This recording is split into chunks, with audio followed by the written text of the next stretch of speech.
Here are the top stories for today, May 8, 2020.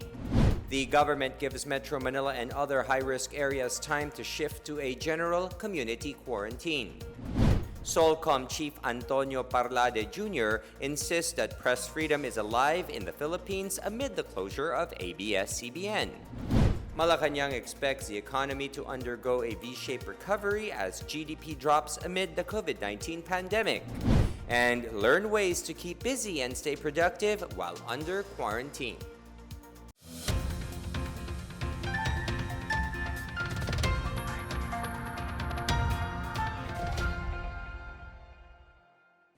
Good day, I'm William Theo. Welcome to the PNA Newsroom. The government will give Metro Manila and other high-risk areas enough time to transition to general community quarantine. In a virtual presser, presidential spokesperson Harry Roque said the Interagency Task Force for the Management of Emerging Infectious Diseases will be announcing more GCQ areas days before the ECQ ends on May 15. Roque says it remains to be seen if there is a chance that the entire Metro Manila could be placed under GCQ. He pointed out that the decision to place other areas under GCQ will depend on the rate of infection, health and testing capacity, and economic factors. The ECQ will end on May 15, so I suppose it will be a few days before May 15 dahil kinakailangan mag-transition din tayo to GCQ, no, para dun sa mga areas na po pwede na mag-GCQ. Hindi lang po ako sigurado kung ito ay magiging para sa buong Metro Manila dahil sa iba't ibang mga syudad po patuloy pa rin po yung pagdoble ng sakit every 2 to 3 days. Senator Christopher Lawrence Bongo on Thursday urged all concerned government agencies to act immediately following President Duterte's signing of BALIK Probinsya Bagong Pag-asa program. Go said local government units must strictly implement quarantine protocols and COVID-19 testing in coordination with the Department of Health to ensure that returning locals would not be carriers of the dreaded virus. The Department of Social Welfare and Development is tasked to help by providing transportation assistance, food packs, hygiene kits, family kits, and other non-food items for the short-term phase. He said the medium-term phase involves identifying families who want to relocate to the countryside under the BALIK Probinsya program or BPP. Go said the objective of the BALIK Probinsya program is to encourage those living in metropolitan areas to relocate in the provinces while at the same time giving incentives to businesses who want to invest in the countryside even after this administration.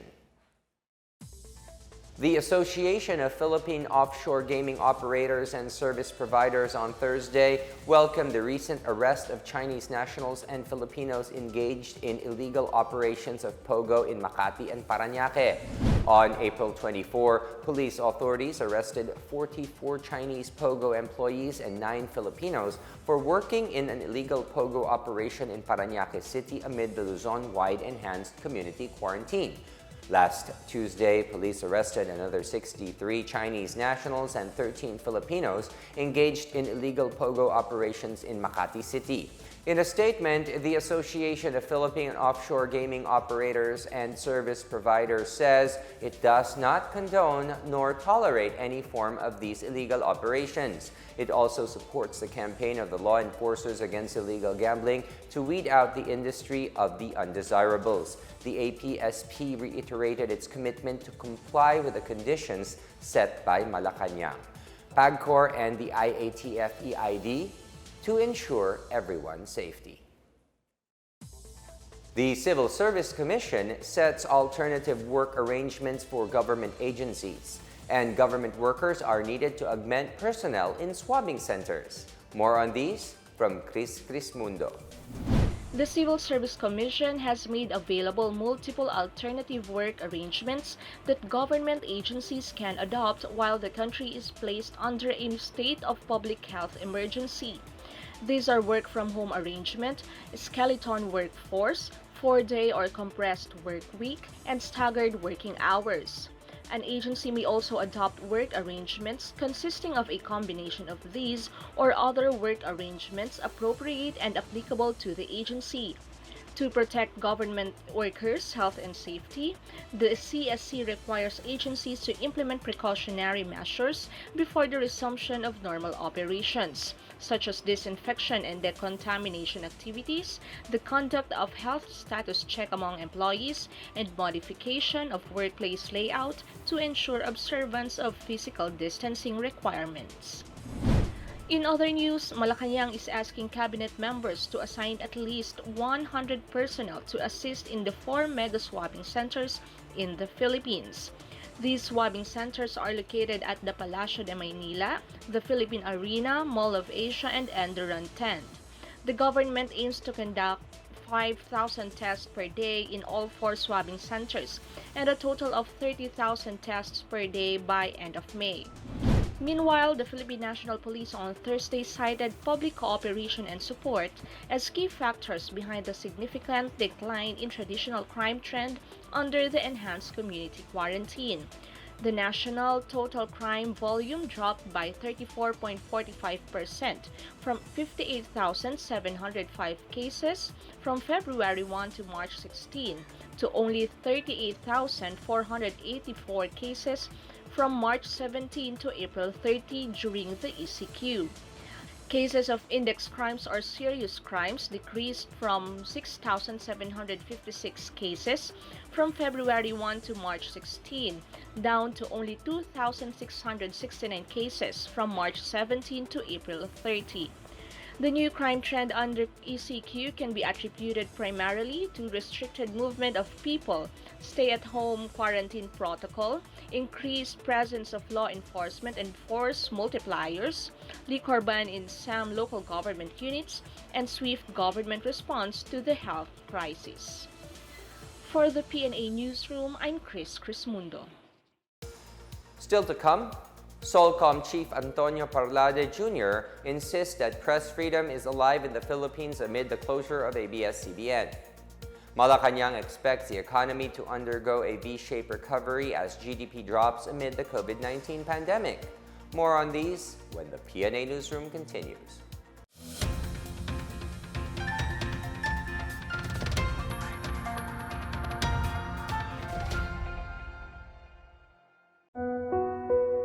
Wala ka mang lagnat, walang ubo, maaaring nahawaan ka.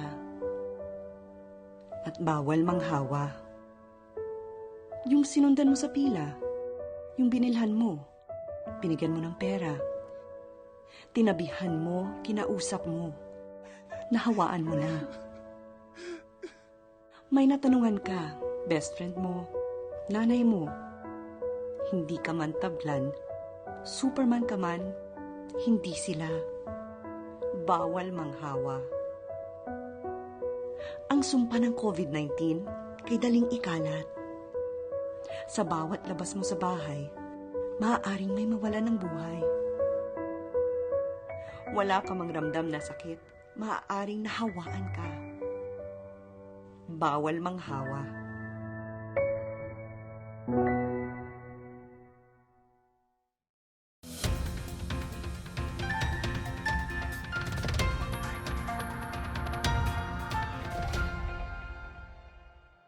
Southern Luzon Command Chief Lieutenant General Antonio Parlade says press freedom is very much alive in the country, contrary to claims of some groups.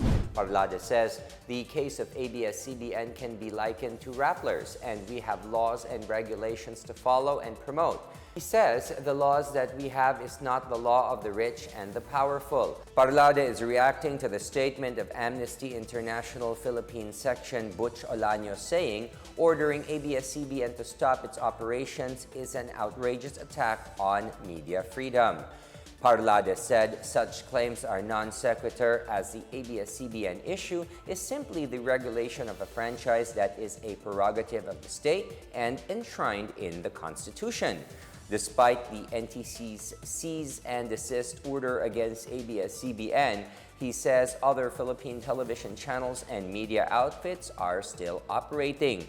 Parlade also asked Amnesty International Philippines on whether it decided to file a complaint against the network when it covered the forum organized by militant groups in the Quezon City Sports Club to allegedly agitate people and destabilize the government last November. He said Olaño and his group should stop harping on a non-issue.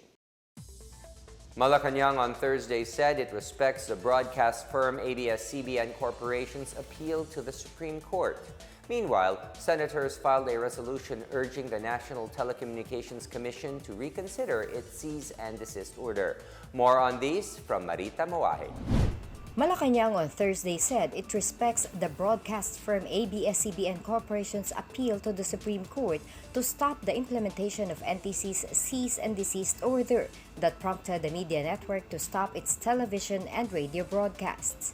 ABS-CBN asked the Supreme Court on Thursday to nullify and set aside the NTC's order, claiming that the Commission gravely abused its discretion when it issued a cease and desist order, according to a report by the embattled broadcast company.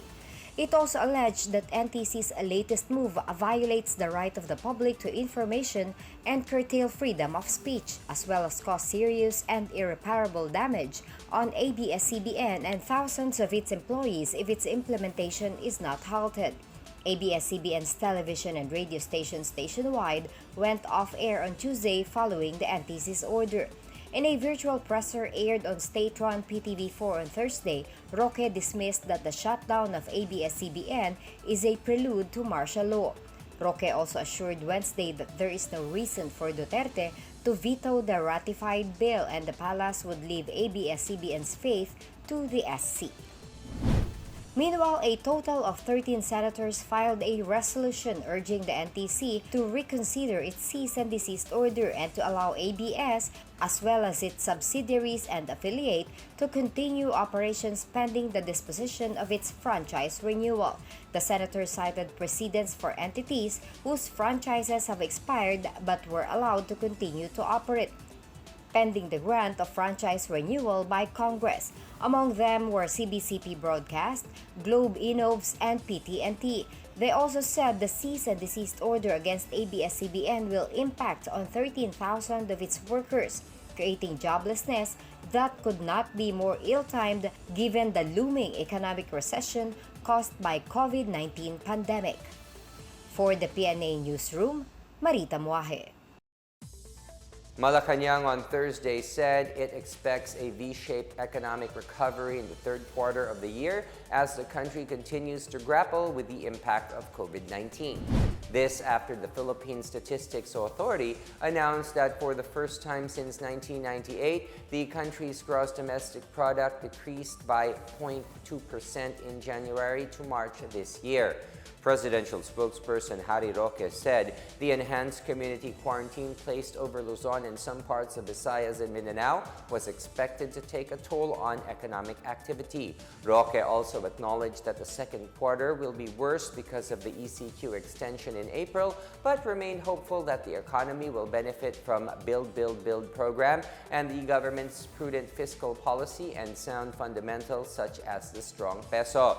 Meanwhile, NEDA Acting Secretary Carl Chua said increasing the country's COVID-19 testing capacity to 30,000 tests per day could reverse the economic trajectory by June. He said areas which have moved to general community quarantine could also help minimize the expected contraction in the second quarter.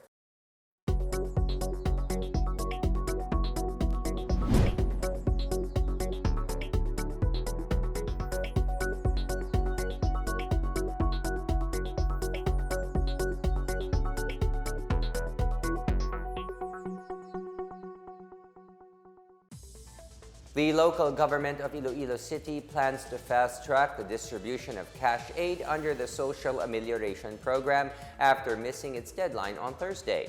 More on these and other news from the provinces from Ruth Abby Gita Carlos. The city government of Iloilo will be adopting strategies to fully release the 475 million pesos allocation under the Special Amelioration Program to their intended beneficiaries.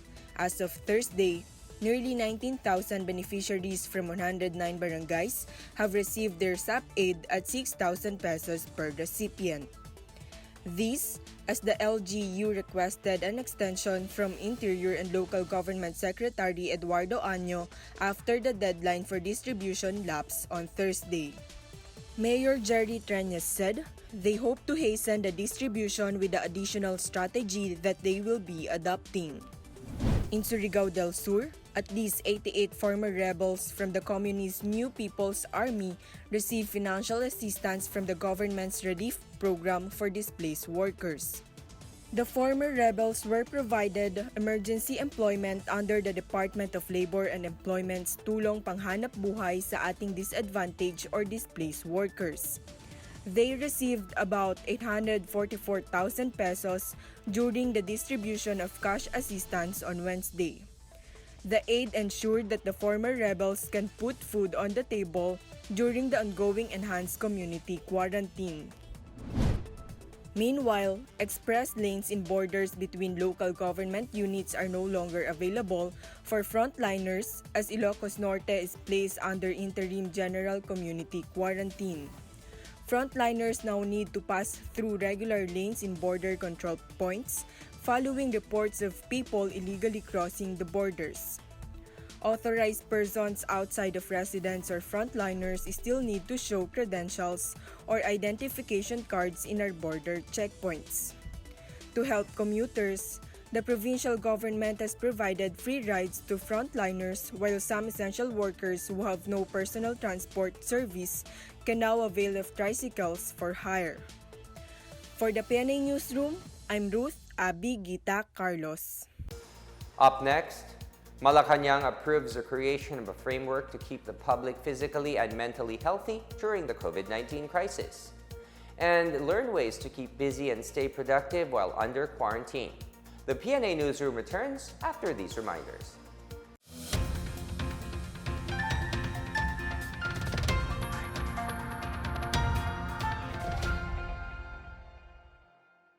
Ako dapat yung pumuprotekta sa anak ko. Bakit kayo? Ako dapat yung kasama ng anak ko. Bakit kayo? I preferred not to talk to them. Kasi super hostile po nung approach nila sa akin. Tapos nung panahon po nung nasa bahay po ako ay dinadala nila ako sa Camp Aguinaldo, sa Camp Bagong Diwa. Pinadalhan na ng sabina ng Department of Justice si Kabataan Party List Representative Sara Elago, dating Akbayan Representative Tom Villarin, Bayan Muna Chairman Nery Colmenares at iba pang ilang opisyal ng Anak Bayan Group. Base sa dokumentong ipinadala ni Assistant State Prosecutor Christine Perolino, ibinatawag ang mga nasabing personalidad upang magpaliwanag kaugnay sa reklamong trafficking at child abuse na inihain ni Lucena Relisa Santos at ng PNP Criminal Investigation and Detection Group laban sa kanila. Full time na nga daw siya sa Anak Bayan. Tapos nung nalaman niya na nagsumbong ako sa PNP at saka sa school, ang sabi niya po sa akin, kalaban na daw po ako. Isipin ko daw wala na akong anak. Kaugnay ng naiulat ang pagkawala ng high school student na si Alicia Lucena matapos umanong ma-recruit ng Anak Bayan. Una nang pinabulaanan ni Alicia na siya ay nawawala at dinukot ng grupo. Nandito po ako ngayon para ipahayag sa inyo yung usap po kahapon sa press con naglilinaw po na hindi po ako nawawala o kinidnap dahil voluntaryo po akong sumali sa Anak Bayan dahil nakikita ko po ang pangangailangan ng pagkilos po ng kabataan. Nakikita natin itong hearing na ito bilang isa dun sa mga pagpapatindi ng mga atake, hindi lang sa mga kabataan, kundi sa lahat na kritikal na naninindigan para malaman ng katotohanan at makapag-ambag sa hustisyang panlipunan. Gusto lang namin i-clarify una na wala namang nawawala. Desperate move na lang siya ni Duterte, ni Bato, para siraan talaga at i-discredit yung aktivismo.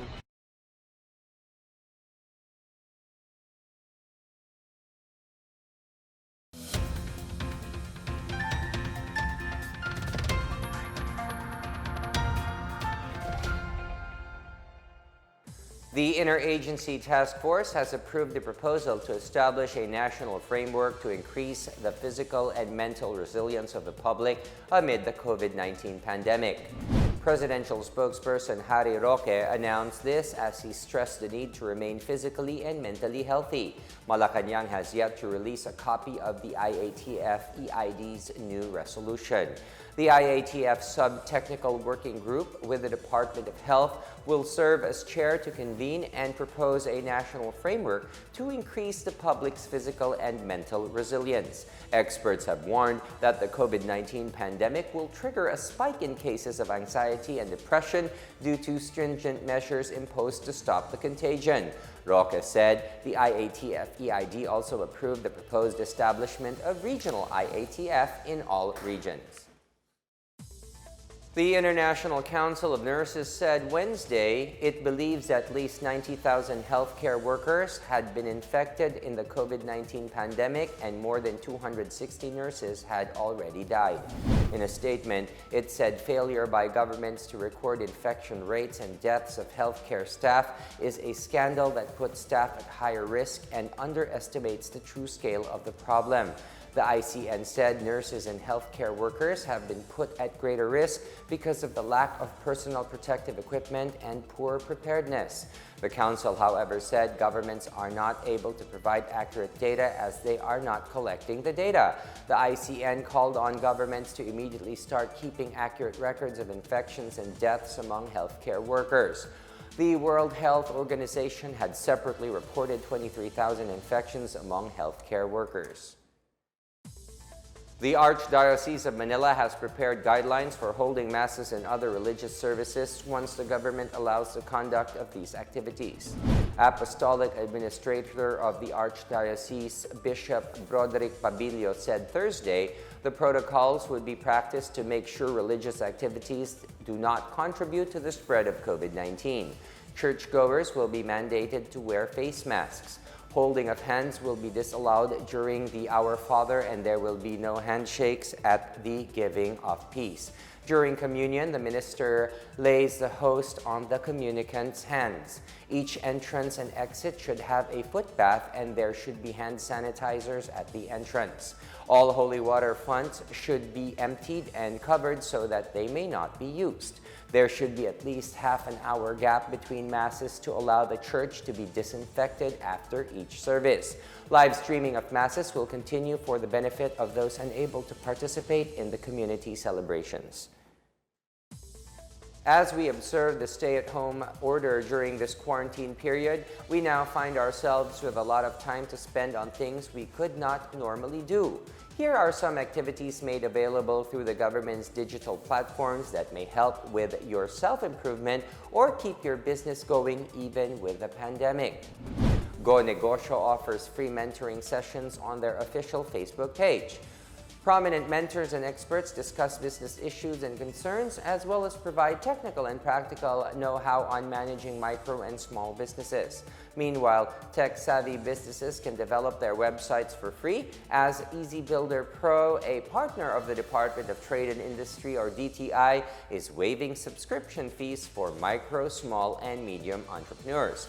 EasyBuilder.pro is a website building platform specifically designed to enable non-IT professionals to create a site for their business and personal needs. Cisco Webex also offers a free 90-day trial on its platform to hold video conferencing and online training. Those with green thumbs who plan to grow their own food can meanwhile get free vegetable seeds and seedlings from the Department of Agriculture and the Bureau of Plant Industry. In this farm-to-table setup, you can cut your expenses and guarantee that you and your family are eating healthy food.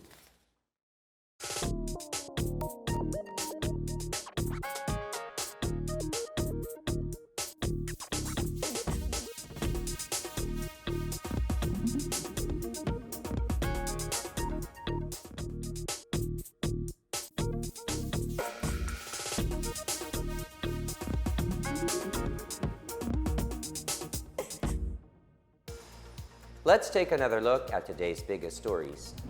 The government gives Metro Manila and other high-risk areas time to shift to a general community quarantine.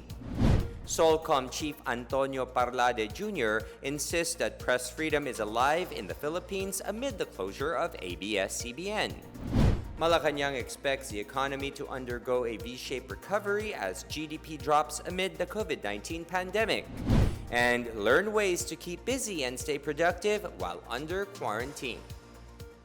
Thank you for watching another episode of the PNA Newsroom. To check out more news content, check our webpage or head onto the Philippine News Agency's Facebook and Twitter accounts. For more stories about the government and how it serves Filipinos, look for these hashtags in all of our social media platforms and websites. We are shown on the pages of the PCOO and its attached agencies. Also, watch us on television on PTV4 and IBC 13. As we head onto the weekend and a week before our enhanced community quarantine time on May 15 ends, I know that many people are anticipating to get back to their regular, normal lives. At the moment, we really do not know what that regular and normal is anymore because we have been faced with a pandemic not only in our country, but in the whole world. So I guess we really have to keep an open mind. For me, that is the most important, to keep an open mind because all of us are playing it day by day. It depends on the numbers, it depends on the situation, but whatever it is, I think the best thing we can do is to work together, to have solidarity, exactly like what the World Health Organization says. We are affected, 187 countries, regions, and sovereignties. We need to work together in order for us to combat this crisis and win. So I'm sure the government is on top of all the situations, and let's do our best to be part of the solution. And definitely, we will emerge victorious. It is but a matter of time.